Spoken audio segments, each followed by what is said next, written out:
The Grand Lange one is a classic for a reason. We'll talk about why coming up on Fresh from the Showcase with SwissWatchExpo.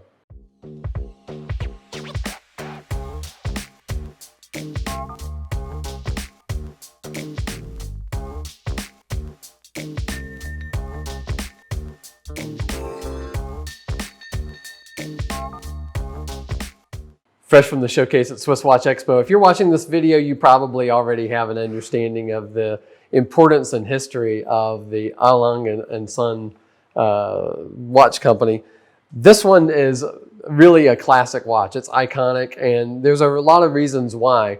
One of the reasons, though, is that when you look at this watch, it has a completely different style and look from the Swiss watch companies. This company is German. They were located in Glashütte, which is in the eastern half of Germany. And right after World War II ended in 1945, they were nationalized and shuttered. And they didn't exist until 1990 when they were reformed on the 145th anniversary of the founding of the company. They immediately started on working on making a new and complicated watch, which became the Lange 1. And in 1994, we got the pleasure of getting to see that watch come out on the market.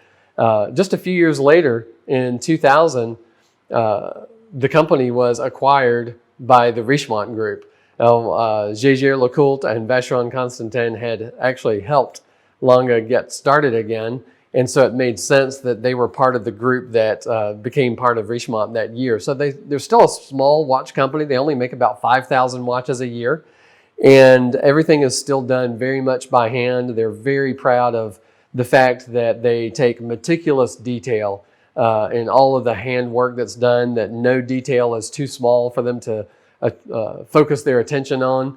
And they said that accuracy is not accurate enough, that they really hold themselves to a much higher standard than most of the watch world.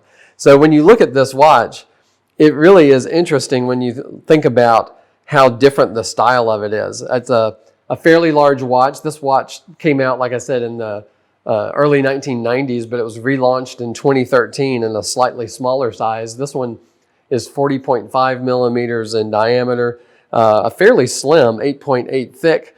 And by making it just a little bit smaller, they made it a better size for most people. And it makes it fit a little bit better, probably beneath shirt cuffs, if you're still wearing those in our casual lifestyle that we have nowadays. But the dial layout itself is just so unusual. What you have here is a solid silver dial. It's a sterling silver dial that's then finished with the black finish. Of course, it's got some various snailing lines around. It's got different levels for the subdials.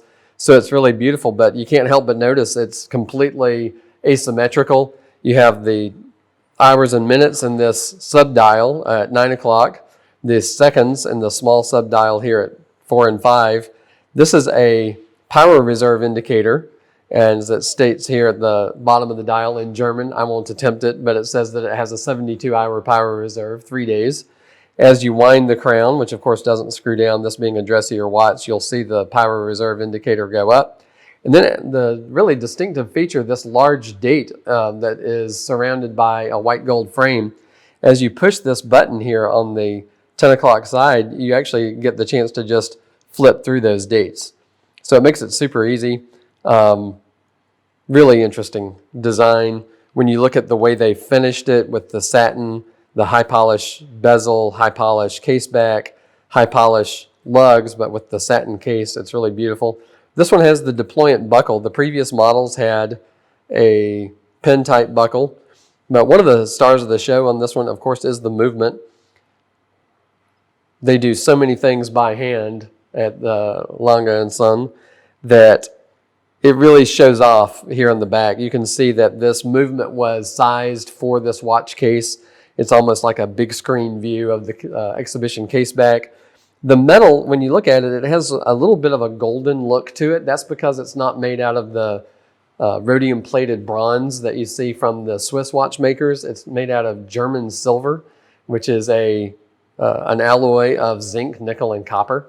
So it's not silver at all, but it's something that is used a lot in musical instruments, and because it doesn't tarnish, so it's a great pick for a watch movement as well. And you can see it has the waves engraved in it. We won't call them waves of Geneva or Côte de Genève because they're from Germany. And they're actually engraved rather than pressed into it. The movement itself, you can see it's a huge plate here. And it's called a 3/4 plate because it covers most of the movement. It covers the double barrel movement. It doesn't cover the balance wheel, of course, but you get the chance to really take a look at that. And you can see that the way the jewels are mounted, it's a distinctively German way of mounting them that is really kind of a throwback to yesteryear when they used to make German movements in such a way that the jewels were removable and so that they could be maintained and easily reinstalled. So they don't need to do that anymore, but they did it as a tip of the hat to their history.